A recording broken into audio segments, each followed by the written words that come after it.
Когда личная жизнь становится дороже собственных детей, трагедия неизбежна. Герой этой истории боялся потерять свою возлюбленную, поэтому совершил ужасный поступок, чтобы скрыть от нее правду.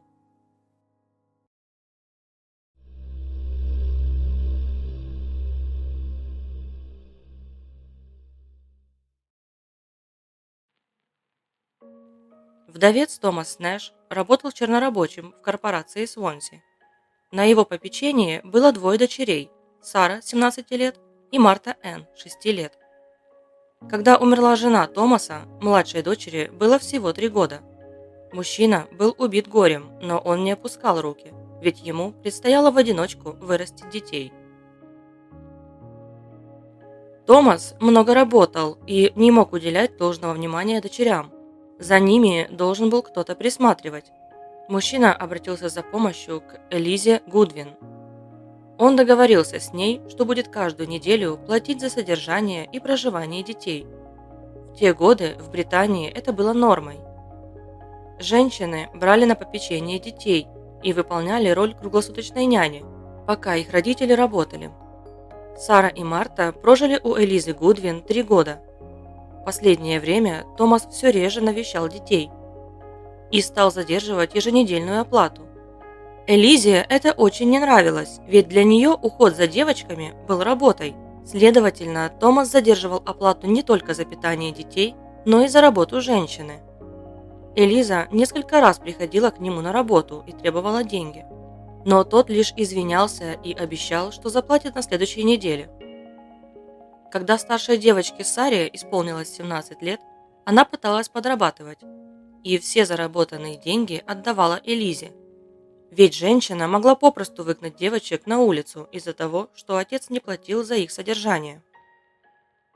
Перемены в поведении мужчины были связаны с тем, что он женился во 2-й раз и переехал жить к своей новой возлюбленной.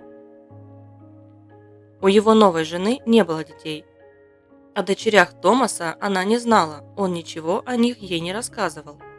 Возможно, он боялся, что его возлюбленная не захочет брать на себя ответственность за чужих детей. Томас Нэш не появлялся в доме Элизы уже несколько недель. Еженедельной оплаты он также не присылал. Женщине надоели обещания Томаса. Она знала, что в пятницу, 5 декабря, в корпорации Свонси должны были выдавать зарплату сотрудникам. Поэтому вечером того дня вместе с 6-летней Мартой Элиза отправилась на работу к Томасу. Она выставила ему счет и оставила девочку со словами: «Это ваша дочь, позаботьтесь о ней». Мужчина пытался уговорить женщину, чтобы она подождала до завтра, но та не стала его слушать, развернулась и пошла домой. Томас не знал, что ему делать. Он боялся вести дочь в дом новой жены. Ведь тогда она узнает, что все это время он лгал и скрывал от нее наличие детей. Когда закончилась рабочая смена, Томас предложил Марте прогуляться возле моря, прежде чем отправиться домой. Вечер был очень холодным и ветреным. Поднимались большие волны. На причале было несколько лодочников. Они видели, как в сторону пирса шел мужчина с девочкой, а через некоторое время он возвращался один. Это был Томас с дочерью. Мужчины окликнули его и спросили, где девочка, которая была с ним. Он ответил, что она осталась на пирсе. Ему сказали, что это опасно, девочку нужно забрать. Томас занервничал и сказал, что произошел несчастный случай. Марта устала и попросилась, чтобы папа нес ее на спине. Она залезла на ограждение, чтобы ухватиться сзади за шею Томаса, но когда он повернулся спиной, девочка не удержалась и упала в море. Услышав эту историю, лодочники подняли тревогу, вызвали полицию и спасателей. Томаса задержали и увезли в полицейский участок. На месте происшествия начались поиски Марты. К сожалению, в ту ночь спасателям не удалось ее найти. Тело девочки нашли на следующий день. Его выбросило на берег. В 7 часов вечера местные жители, которые прогуливались вдоль берега, обнаружили труп и вызвали полицию. Во время допроса Томас Нэш твердил, что произошел несчастный случай. Он не виноват в гибели дочери. На что следователи ответили, что даже если девочка действительно случайно упала в воду, то в этом есть вина Томаса, так как он подверг ее опасности. Это он повел ее поздним вечером на пирс, да еще и в такую ветреную погоду. Следователи начали сомневаться в виновности Томаса после того, как допросили единственных свидетелей, тех самых лодочников, которые подняли тревогу. Они рассказали, что мужчина возвращался с пирса спокойно, неторопливо. Если бы произошел несчастный случай, то отец наверняка был бы в панике, стал бы звать на помощь и искать способ вытащить свою дочь из воды. К тому же, когда мужчины спросили Томаса, где девочка, которую видели с ним, он сначала ответил, что она осталась на пирсе. И только после того, как они сказали, чтобы он вернулся за ней, потому что нельзя оставлять ребенка одного ночью на пирсе, Томас начал заметно нервничать и ответил, что она упала в море. В ходе расследования также выяснилось, что новая жена Нэша не знала о наличии детей у мужа. Он никогда о них не говорил. Полиции показалось это подозрительным. Томас Нэш предстал перед судом. Полицейские предъявили все доказательства против мужчины, и судья вынес приговор: виновен в умышленном убийстве дочери.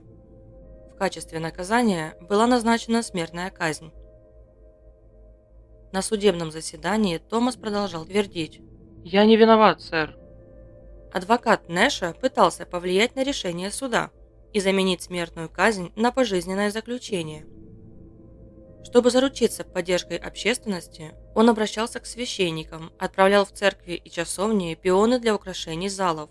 От имени Томаса в честь Марты был сделан мемориал, но все эти старания были напрасны. Вскоре адвокат получил письмо из Министерства внутренних дел, из которого было понятно, что приговор останется неизменным. Томас смирился со своей участью. От него все отвернулись. Жена ни разу не навестила мужа в тюрьме и даже не была на судебных заседаниях. Старшая дочь Сара прекратила общение с отцом после того, как узнала, что он тайно женился и, по всей видимости, не планировал забирать их с Мартой в новый дом. 1 марта 1886 год. Был понедельник. Утро выдалось очень холодным. Город был покрыт снегом, который шел всю ночь. У входа в тюрьму собралось более 4000 человек. Все они ожидали, когда приговор приведут в действие. Палач по имени Берри вошел в камеру Томаса Нэша после того, как из нее вышел священник. В руках у палача были широкие кожаные ремни, которые он закрепил на груди и запястьях заключенного, после чего повел его к месту казни. Томас Нэш был спокоен.